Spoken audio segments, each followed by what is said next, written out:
अस्सलाम वालेकुम नाजरीन, प्रोग्राम दूसरा रुख में खुशामदीद। मैं हूं आपका मेज़बान नादिर गुरामानी। नाजरीन, ओवरऑल अगर इंटरनेशनली बात करें तो एक सूरत हाल ख़ास तौर पर जो दोहा और इजराइल का एक मामला सामने आया, उसके बाद प्राइम मिनिस्टर साहब ने दौरा भी किया और अब भी इस तरह की कुछ डेवलपमेंट्स आ रही हैं कि प्राइम मिनिस्टर साहब का विजिट है, फिर अमेरिका के हवाले से भी कहा जा रहा है कि विजिट होगा। फिर मुल्क के अंदर जो सैलाब के हवाले से सूरत हाल है, तो पंजाब के बाद अब सिंध को खतरा बताया जा रहा है। खास तौर पर सखर के हवाले से कहा जा रहा है कि वो सखर इंडस में जो है आने वाले 2 से 3 रोज तक पानी की सतह में इजाफा हो सकता है, और जो दरिया के करीबी इलाके हैं उनको खतरा इस वक्त बताया जा रहा है पीडीएमए की जानिब से। तो अब जो पीडीएमए के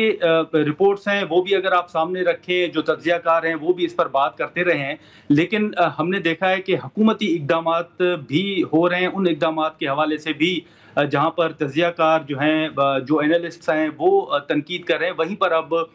हमने देखा है कि कुछ सियासी जमातों की जानिब से भी तनकीद सामने आ रही है। इस वक्त पीपल्स पार्टी की सीनियर रहनुमा शाजिया मरी साहबा हमारे साथ मौजूद है, गुफ्तगू करेंगे। शाजिया साहबा, बहुत शुक्रिया वक्त निकालने का। सबसे पहले तो ये बताइएगा कि इस वक्त जो सैलाब के हवाले से सूरत हाल है, हमने देखा कि पंजाब के बाद अब सिंध के हवाले से बताया जा रहा है। फिर पंजाब के अंदर भी पंजाब हुकूमत ने ये दावा किया कि मरीम साहबा विजिट्स भी कर रही है और सूरत हाल बेहतर भी हो रही है। पीपल्स पार्टी किस तरह देख रही है? क्या सब कुछ ठीक है या कहीं आपको कोई कमी पेशी नजर आ रही है?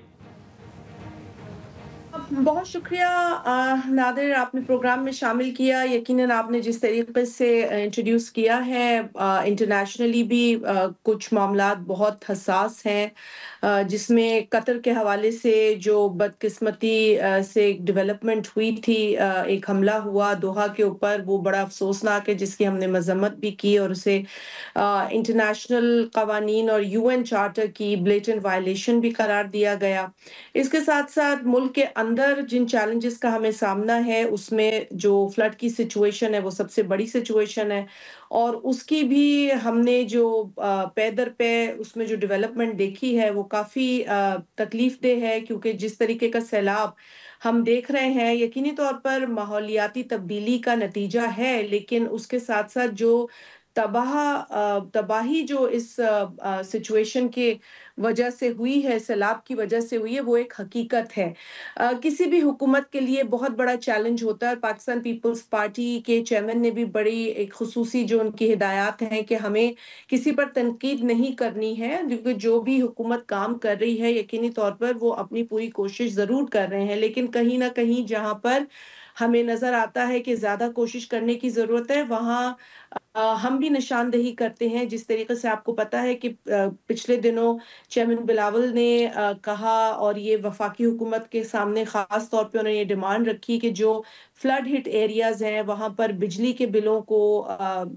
ख़त्म कर दिया जाए, लोगों को बिजली के बिलों में रिलीफ दी जाए, एग्रीकल्चर के हवाले से इमरजेंसी नाफिज की जाए, ख़ास तौर पे किसान को सहारा दिया जाए, उसकी मदद की जाए। तो कुछ अहकामात जो जारी किए गए वज़ीर आज़म साहब की जानिब से, उसको हमने वेलकम किया, जिसमें बिलावल साहब की जो डिमांड थी कि इलेक्ट्रिसिटी बिल्स में रिलीफ दी जाए, वो उसकी अनाउंसमेंट की गई है। और इसके साथ साथ जो बिलावल साहब ने एग्रीकल्चर इमरजेंसी या क्लाइमेट इमरजेंसी की बात की है, उस पर भी वफाकी हुकूमत ने उस पर भी ऐलान किया है, तो हमने इसे वेलकम किया। लेकिन अभी भी हम देख रहे हैं कि जिस स्केल की तबाही पंजाब में आई है, खास तौर पे जनूबी पंजाब के अंदर, उस तरीके जी। से उसमें जो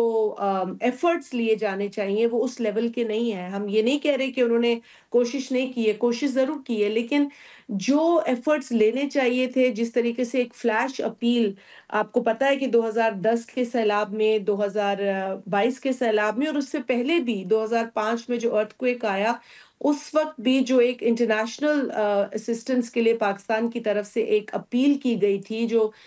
मदद माँगी गई थी, उस तरीके की मदद इस वक़्त नहीं माँगी जा रही है, जो कि तशवीशनाक है। हम एक विंडो तो खो बैठे हैं, क्योंकि जिस वक़्त ये मामलात पेचीदा हो रहे थे, उस वक़्त ही पाकिस्तान को ایز اے کنٹری ایک رسپانس دینی چاہیے تھی انٹرنیشنل لیول پر، لیکن ہم نے وہ ایک اپرچونٹی گوائی ہے۔ اب بھی ہم سمجھتے ہیں کہ حکومت کو فوری طور پر انٹرنیشنل اسسٹنس کی طرف جانا چاہیے، کیونکہ دیکھیں نادر، اس وقت اگر آپ ریسکیو کے معاملات کو دیکھیں تو ٹھیک ہے، شاید حکومت ریسکیو کر رہی ہو، لیکن ابھی بھی ریسکیو آپ پوری طریقے سے نہیں کر پائے ہیں۔ اس کے بعد آپ نے ریکوری، ریہیبلیٹیشن، ریکنسٹرکشن کی طرف جانا ہے، اور اس کے لیے جس اسکیل کی تباہی ہے اس طرح کے ہمارے پاس نہ وسائل ہیں، نہ ہم وہ ایفرٹس کر سکیں گے۔ اسی لیے ہمیں international expertise, international resources, funding کی ضرورت ہے، لیکن حکومت ہم دیکھ رہے ہیں وفاقی حکومت اس طریقے سے اس میں وہ رسپانس نہیں دکھا رہی ہے۔ بلاول صاحب نے ایک ٹویٹ بھی کیا، پھر ان کی ہدایات کے عین مطابق ہم نے سینٹ آف پاکستان اور نیشنل اسمبلی آف پاکستان کے اندر قرارداد بھی پیش کی ہیں، جس میں ہم نے انٹرنیشنل اسسٹنس کے حوالے سے خاص طور پر یہ جو ہے اپنا کنسرن شو کیا ہے، اور حکومت سے یہ ڈیمانڈ کی ہے کہ وہ فوری طور پر فلیش اپیل کا اناؤنسمنٹ کریں، لیکن یہ ابھی تک نہیں آئی ہے، جو کہ ایک میٹر آف کنسرن ہے پاکستان پیپلز پارٹی کے لیے، اور خاص طور پر چیئرمین پیپلز پارٹی نے جس طریقے سے کنسرن کا اظہار کیا ہے وہ موجودہ صورتحال میں بہت ہی زیادہ سگنیفیکنس کی حامل ہے اس طرح کی اپیل، لیکن اس کے سامنے نہ آنے کی وجہ سے آگے جا کے کیا پیچیدگی ہوگی، کیا مسائل پیدا ہوں گے، وہ ہم سمجھتے ہیں کہ بہت سنگین ہوں گے۔ ٹھیک ہے، لیکن شازی صاحبہ، یہ جو آپ نے یو این کا اور عالمی برادری کا ایک جو ذکر آپ نے ماضی کا بھی ایک مثال آپ نے دی، آپ کے نزدیک حکومت کیوں نہیں مدد مانگ رہی یا اپیل کر رہی؟ کیا اعداد و شمار وفاقی حکومت کے سامنے نہیں ہے، یا وجوہات آپ کی نظر میں کیا ہیں؟ دوسرا، جو آپ کے کنسرنز ہیں، کیا پیپلز پارٹی یہ ارادہ رکھتی ہے کہ وہ وفاقی حکومت کے سامنے باضابطہ طور پر بھی رکھے گی؟ دیکھیں،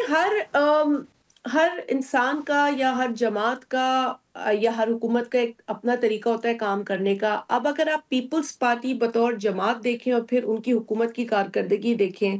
تو جو سندھ کے اندر آپ نے جو سیلاب کی بات کی کہ وہ سندھ کی طرف رواں دواں ہے، اور پنجاب میں تباہی جتنی آئی ہے، جس اسکیل کی آئی ہے، وہ کسی سے ڈھکی چھپی نہیں ہے۔ بے شک آپ جتنا بھی میڈیا مینج کر لیں، اگر آپ وہ جسے کہتے ہیں نا میڈیا مینجمنٹ، اور اب بہت ساری تباہی جو ہے وہ نہ بھی دیکھیں میڈیا پر، لیکن کسی نہ کسی طریقے سے یا کسی نہ کسی پلیٹ فارم کے ذریعے اس تباہی کو لوگ سامنے لا رہے ہیں، جو وکٹمز ہیں وہ سامنے آ رہے ہیں، اور بہت بڑے اسکیل ٹھیک ہے، کی تباہی ہے۔ اس میں کسی کو الزام نہیں دیتی کہ بھئی دیکھیں ایک چیلنج ہے نا، ایک قدرت کی طرف سے ہے، یا ماحولیاتی تبدیلی کا سب سے بڑا جو کانسیکوینس ہے وہ ہم بھگت رہے ہیں۔ ہم نے پہلے بھی اس تباہی کو فیس کیا ہے، اب بھی کر رہے ہیں۔ 2022 میں ہم نے ایک فلیش اپیل کی تھی، لیکن میں بھی اور میری جماعت بھی اور میری جماعت کے چیئرمین بھی یہ سمجھنے سے قاصر ہیں کہ کیوں وفاقی حکومت ایک فلیش اپیل نہیں کر رہی، کیوں پنجاب حکومت جو ہے اس کو اس اسکیل کی جو تباہی ہے اس کو اس طریقے سے ہینڈل نہیں کر رہی۔ ہو سکتا ہے انہوں نے کوئی پلان سوچا ہو، لیکن جو تباہی ہے اس کو مد نظر رکھتے ہوئے ہمیں نہیں دکھ رہا کہ ایسا کوئی پلان ہے۔ میں سندھ حکومت کی مثال آپ کو دیتی ہوں کہ اریگیشن ڈپارٹمنٹ جو ہے وہ اس وقت بہت فعال ہے، اور جو فیکٹس ہیں، جو فیکٹس اپنی جگہ اور جو فگرز ہیں، وہ وقتاً فوقتاً سندھ کا اریگیشن ڈپارٹمنٹ اپڈیٹ کر رہا ہے۔ پنجاب میں اریگیشن ڈپارٹمنٹ ہمیں اتنا ایکٹیو نظر نہیں آتا، وہاں کی جو پی ڈی ایم اے کو ہیڈ کر رہے ہیں وہ زیادہ فگرز پہ بات کر رہے ہیں، حالانکہ میں سمجھتی ہوں، یہ میری اپنی انڈرسٹینڈنگ ہے کہ اریگیشن ڈپارٹمنٹ کو زیادہ ایکٹیو ہونا چاہیے، کیونکہ وہ زیادہ کام کرتے ہیں جہاں بند بنانے ہوتے ہیں، جہاں پانی کی جو سپیڈ ہے یا اس کی جو اس وقت کا ڈیٹا ہے اس کو کلیکٹ کرنا ہوتا ہے، وہ اریگیشن کا زیادہ کام ہوتا ہے۔ تو ہم دیکھ رہے ہیں کہ وہ کوارڈینیشن پنجاب میں ایک ڈیفرنٹ نوعیت کی تھی، ہو سکتا ہے وہ ان کے لیے بہتر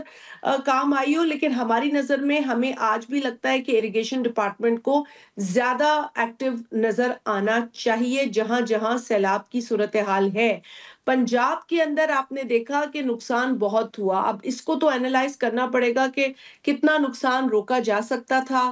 کتنی تباہی روکی جا سکتی تھی، کون سی ایسے ایفرٹس تھے جو لیے جا سکتے تھے، لیکن وہ ایک ऑडिट है जो बाद में किया जा सकता है, परफॉर्मेंस ऑडिट है डिपार्टमेंट्स का, वो बाद में किया जा सकता है और किया जाना चाहिए। लेकिन इस वक्त जो पंजाब के लोगों की सूरत हाल है, जो वहां पर जो लोग तबाही देख रहे हैं, जो लोग पानी में हैं, जिन लोगों को रिलीफ चाहिए, जिन लोगों को रेस्क्यू करना है, अभी भी उनकी काफी तादाद है। और ये किसी पर तनकीद नहीं है, ये एक हकीकत है। वो भी पाकिस्तान के शहरी हैं जो इस वक्त सैलाब की सिचुएशन को डील कर रहे हैं, जो सैलाब को फेस कर रहे हैं। अगर वो पंजाब में है तो भी पाकिस्तानी है, सिंध में है तो भी पाकिस्तानी है, इससे कबल खैबर पख्तूनख्वा में जो तबाही आई वहां भी पाकिस्तानी थे। ठीक है, हम सबको ठीक है। शायद साहब एक करना सवाल मैं आपके सामने मुख्तसरन रखूंगा कि आप बतौर इत्तेहादी जमात हुकूमत के, जहां पर आपको कुछ फैसलों पर, कुछ पॉलिसीज पर तहफ़्फ़ुज़ात होंगे, उसी तरह लोगों को बड़े तहफ़्फ़ुज़ात हैं कुछ फैसलों के हवाले से। हाल ही में जो एमनेस्टी की एक रिपोर्ट सामने आई लोगों की जासूसी के हवाले से, आप उस रिपोर्ट को किस तरह देख रही हैं? आप समझती हैं कि हुकूमत को इस पर वज़ाहत देनी चाहिए? देखिए, मैं इतनी कोई डिटेल उस रिपोर्ट से उसकी वाकिफ नहीं हूँ, so I will not be able to comment. लेकिन अगर मेरे नज़दीक तो सब बेहतरीन बात किसी भी हुकूमत के लिए होती है कि आप ट्रांसपेरेंट रहें। जितना ज़्यादा आप ट्रांसपेरेंसी को इंश्योर करेंगे, जितना ज़्यादा आप सवालात के जवाब देंगे, तो मेरा ख्याल है कि अकाउंटेबिलिटी का अमल जो है वो यकीनी हो सकेगा। और आज क्योंकि ख़ास तौर पे इंटरनेशनल डे ऑफ डेमोक्रेसी है, और जमहूरियत के इस्तेहकाम के लिए, उसके तसलसल के लिए भी ये ज़रूरी है कि हम ज़्यादा से ज़्यादा अकाउंटेबिलिटी को इंश्योर करें, और वो अकाउंटेबिलिटी ट्रांसपेरेंसी के ज़रिए इंश्योर होती है। तो मेरा ख्याल है आइडियल बात यही है कि आप ज़्यादा से ज़्यादा लोगों को जवाबदेह हों। ठीक है शाजिया साहबा, ठीक है। बहुत शुक्रिया आपका। नाज़रीन, शाजिया मरी साहिबा की गुफ्तगू आपने सुनी। हम यहाँ पर एक मुख्तसर सा ब्रेक लेते हैं और ब्रेक के बाद गुफ्तगू को आगे बढ़ाते हैं।